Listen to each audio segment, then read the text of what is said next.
Students, आज की इस वीडियो में हम देखेंगे कि हम क्वेश्चंस प्रैक्टिस करेंगे जनरल एप्टीट्यूड के। तो हमको दिया हुआ है given 9 inches to the power 1/2 is equal to 0.25 yards to the power 1/2, which one of the following statements is true, ऐसा दिया हुआ है। तो क्योंकि 9 inches is equal to 0.25 yards, square root is a 1:1 function, क्योंकि स्क्वायर रूट जो होता है वो 1:1 फंक्शन होता है। तो जो इफ अगर आउटपुट इज सेम, अगर जो आउटपुट है वो सेम है, ठीक है, then input must be same. तो क्या होता है, इनपुट मस्ट बी सेम। तो हमारा आउटपुट क्या हो रहा है कि 9 इंचेस का रूट जो है 0.25 यार्ड्स का रूट के बराबर है, मतलब आउटपुट सेम है। तो इनपुट जो है 9 इंचेस, वो भी इनपुट 0.25 यार्ड्स के बराबर होगा, ठीक है। तो यहाँ पर से आंसर हमारा क्या हो जाएगा, सी। यहाँ पर देखिए, x ग्रेटर है 22 से, y ग्रेटर है 1 से, which of the following must be true, ln x is greater than ln y, e to power x is greater than e to power y, y to the power x is equal to greater than x to the power y, cos x is greater than cos y, ऐसा दिया हुआ है हमको, ठीक है। तो हम मान लेंगे x जो है वो 3 है, y जो है वो 2 है, तो मतलब ln 3 is greater than ln 2, क्योंकि ln जो होता है वो इंक्रीजिंग फंक्शन होता है, इसलिए ये क्या हो जाता है, स्टेटमेंट सही हो जाएगा। तो 1 वाला क्या हो गया, सही हो गया।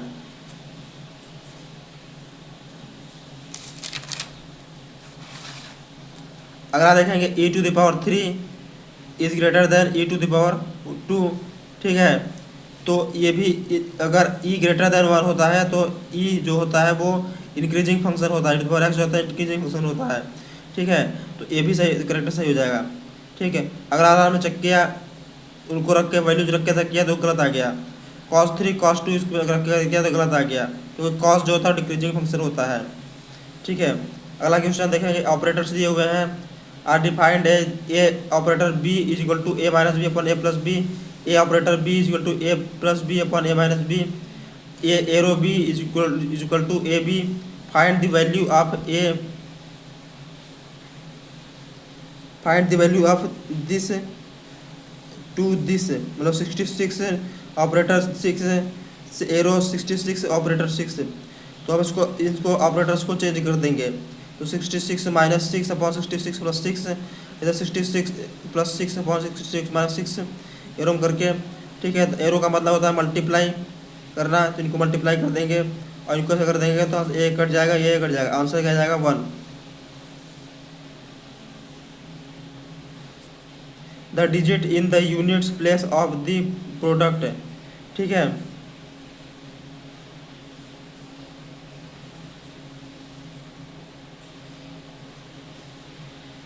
ये प्रोडक्ट हमें पूछा और इनके डिजिट्स पूछा यूनिट प्लेस में। तो साइक्लिसिटी ऑफ 3 क्या होता है, 39713, इसको हम 3 को मल्टीप्लाई करते जाएंगे, उसके बाद आ जाएगा। तो 3971 क्या हो जाता है, हो जाता है साइक्लिसिटी हो जाता है। पीरियड क्या आया, इसका 4 आ गया, ठीक है। तो क्या होगा, हम 999 को जो इसके पावर में है उसको 4 से डिवाइड करेंगे, तो पीरियड है उससे डिवाइड करेंगे, तो हमारा क्या आ जाएगा 249 आ गया, ठीक है। और 3 जो है वो रिमाइंडर आ गया, 3 जो है वो रिमाइंडर आ गया। तो 3 to the power 999 unit digit में डिजिट क्या हो गए,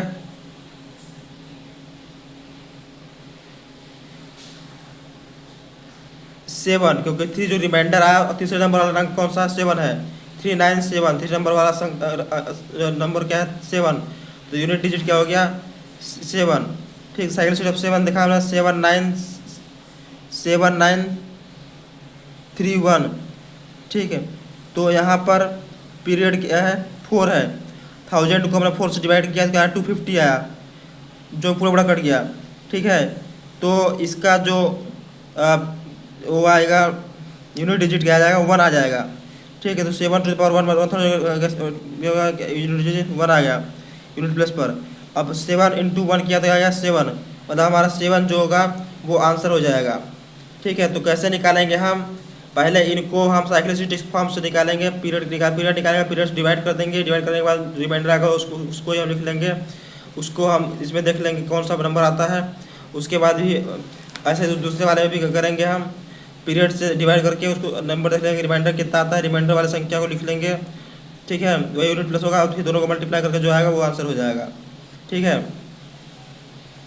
अब हमको एक फंक्शन दिया हुआ है, function F A comma B and G A comma B are defined as follows, F A comma B is equal to A minus B का whole square and G A comma B is equal to mod of A minus B, where mod X is represent the absolute value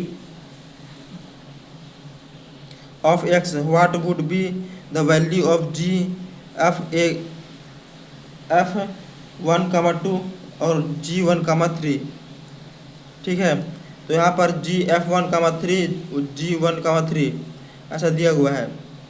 तो f1, b का value a minus B का whole square मतलब 1 minus 3 का whole square, और g1, 3 का value हो जाएगा 1 minus 3 का मॉड, ठीक हो गया। तो 1 माइनस 3 का होल स्क्वायर क्या है 4 है, 1 माइनस 3 का मॉड क्या है 2 है, तो g4, 2 मतलब कि 4 माइनस 2 का मॉड क्या आ गया 2 आंसर हो गया। The 3 roots of the equation follows are x is equal to -3 -2 0 3, what are those 3 values of x for which f of x minus 3 equal to 0।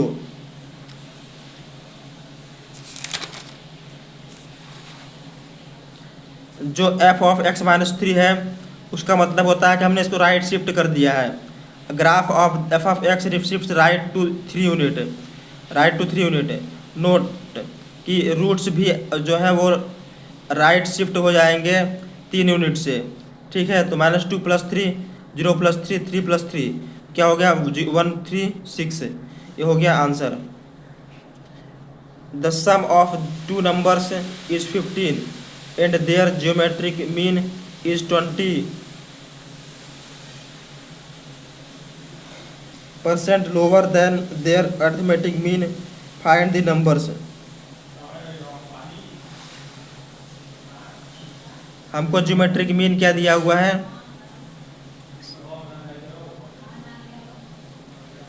6 दिया हुआ है, और उसका अर्थमेटिक मीन क्या दिया हुआ है 7.5 दिया हुआ है। तो इसका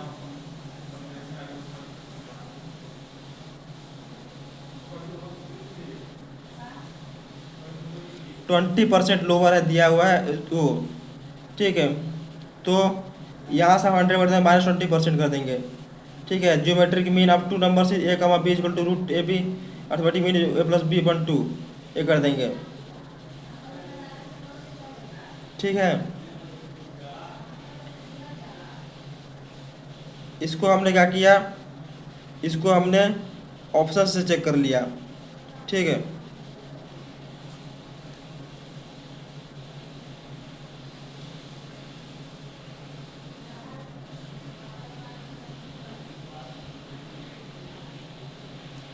ऑप्शन क्या है ये है बी नंबर, 12 × 36 और 12 × 3 15/2 करा तो बटा 2 हो गया, और 6 माइनस 7.5 अपॉन 7.5 × 100 क्या -20%, मतलब ये ऑप्शन हमारा क्या हो रहा है वैल्यूएट हो रहा है। तो हमने इसको किस तरीके का ऑप्शन से कर दिया, ठीक है।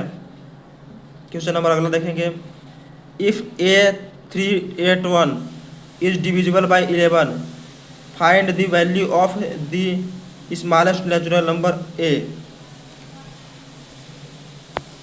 हमको एक नंबर दिया हुआ है जो कि 11 से डिविजिबल है, तो डिविजिबिलिटी ऑफ 11 क्या है, sum of digits of at even place, sum of digits of even place minus sum of digits are odd place, क्या होना चाहिए मल्टीपल होना चाहिए 11 का, ठीक है। तो हमने हमारा नंबर क्या है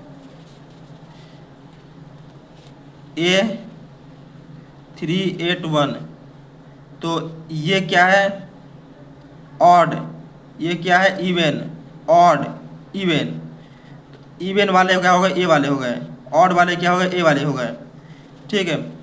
तो इवन वाले A+8 को माइनस किया 3 + 1 से, तो क्या हो गया 4 + A आया। तो इसमें हम क्या ए को क्या माने जो 11 का मल्टीपल हो, तो ए को क्या मानेंगे 7, तो इसका आंसर क्या हो जाएगा 7।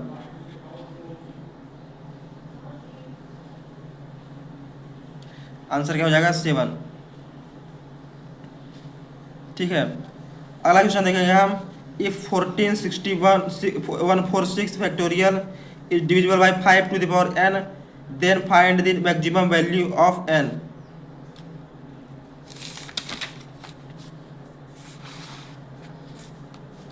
One four six is divisible by 5 to the power n, then find the maximum value of n। तो 146 को हम 5 से डिवाइड कर देंगे, 5 स्क्वायर, 5 का क्यूब, 5 ऐसे करते जाएंगे। ठीक है, तो यहाँ पर देखेंगे हम कि ये 29 आया, ये 25 का 5 आया, ये 1 आया, इधर 0 आ गया। ठीक है, मतलब डिविजिबिलिटी टेस्ट में केवल इतना ही पाया गया है। तो 29 + 5 + 1 = 35, = 35 हो जाएगा हमारा आंसर। ठीक है, क्योंकि यहीं तक वो बाकी का हम इग्नोर कर देंगे जो ज़्यादा हो जाएगा। ठीक है,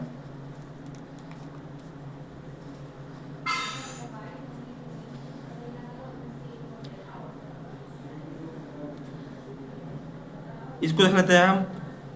fill in the blank indicated by a star in the number 4 * 5 6 as the make it divisible by 3 to the power 3, divisible by 3 and 11। तो 4 हमने स्टार को x मान लिया, +5 + 6 मल्टीपल ऑफ 3 होना चाहिए डिविजिबिलिटी के लिए। ठीक है, तो 5 + 4,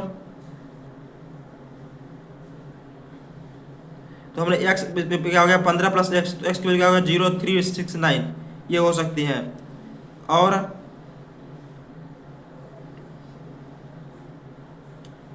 5 + 4 - x + 6, अगर मल्टीपल ऑफ 11 है तो ऐसा होना चाहिए।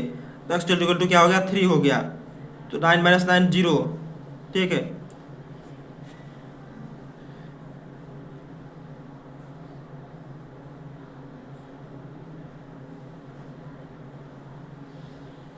फिर in the blank multiple by 3 by a star ये number is to make it divisible by 3, divisible by 3 and 11।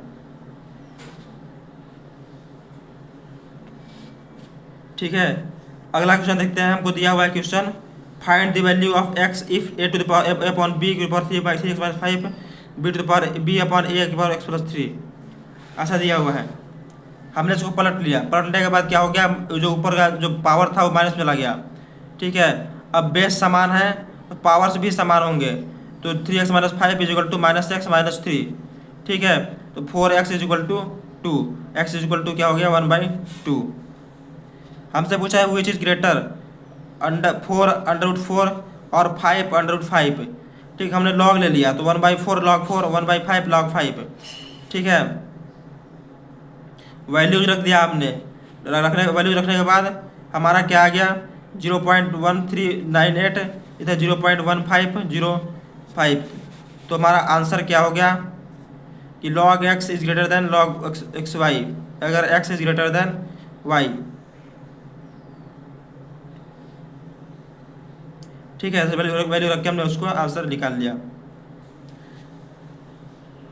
एक आपको दिया है क्वेश्चन, इफ log 116 बेस में और a = 1/2, फाइंड a।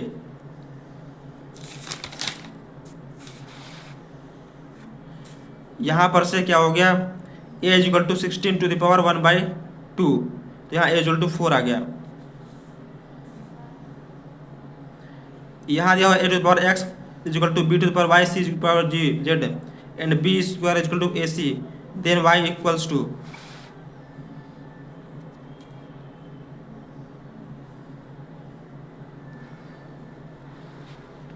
यहाँ से देखिए x log a = y log b = z log c = k मान लिया हमने, और b स्क्वायर = ac है, तो b square 2 log b = log a + log c है। ठीक है, तो हमने यहाँ पर इसकी वैल्यू रख दिया। ठीक है, तो k/y, k/x + k/z रखा, तो 2/y = x + z/xz। तो हमारा यहाँ से क्या आ गया, y equal to 2xz upon x plus z. ठीक है, आज के लिए इतना ही। अगले वीडियो में हम आगे क्वेश्चंस को सॉल्व करेंगे जनरल एप्टीट्यूड के। ठीक है, धन्यवाद।